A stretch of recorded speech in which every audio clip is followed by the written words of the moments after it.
Perkenalkan, nama saya Hasnita Dinda Wulandari dari kelas 10 MIPA 2. Di sini saya ingin menjelaskan tentang materi perubahan lingkungan.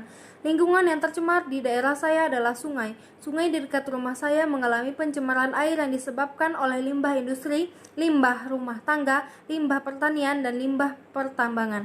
Jenis-jenis pencemaran menurut tempat terjadinya. Yang pertama adalah pencemaran air. Salah satu ciri air bersih adalah tidak tercemar. Bagaimana air dikatakan tercemar? Air dikatakan tercemar apabila air itu sudah berubah, baik warna, bau, maupun rasanya. Selain itu, air yang telah tercemar dapat menyebabkan kematian organisme yang hidup pada air. Sumber pencemaran air di antara lain yang pertama, limbah industri, berupa zat-zat buangan yang sangat berbahaya seperti logam berat, zat-zat radioaktif, sampah, kotoran dari penghasilan ternak, dan polutan panas dari pendingin industri. Yang kedua adalah limbah rumah tangga, berupa limbah organik yang dibusukkan oleh bakteri menyebabkan oksigen di air berkurang sehingga mengganggu aktivitas kehidupan organisme.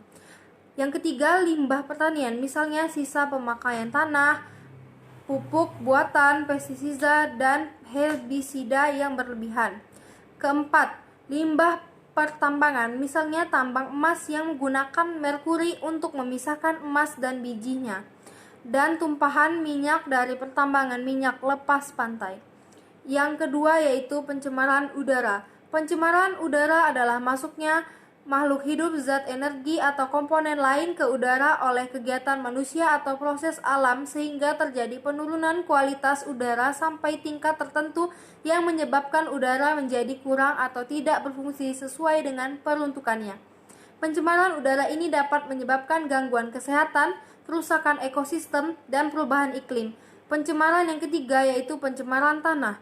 Pencemaran tanah menyebabkan kehidupan mikroorganisme tanah mengalami gangguan sifat kimia dan fisika tanah berubah sehingga pertumbuhan tanaman terganggu serta keseimbangan fisiologis tanah berpengaruh dan berubah.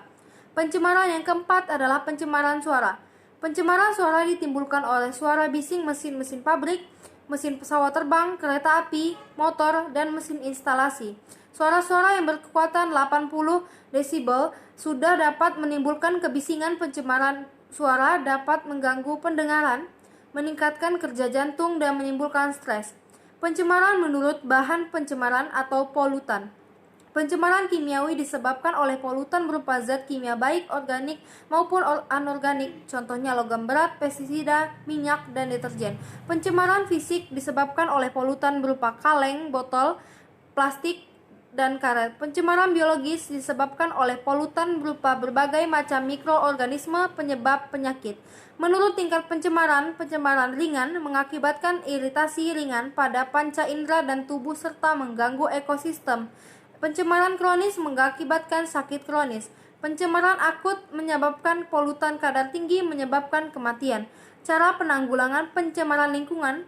Pencemaran lingkungan yang terjadi di lingkungan sulit untuk diatasi, namun bukan berarti tidak dapat dicegah. Beberapa cara untuk menanggulangi dampak pencemaran air, udara, ataupun tanah. Limbah industri merupakan salah satu penyebab pencemaran. Limbah yang mengandung bahan kimia sebelum dibuang harus diolah sedemikian rupa agar tidak mengganggu ekosistem.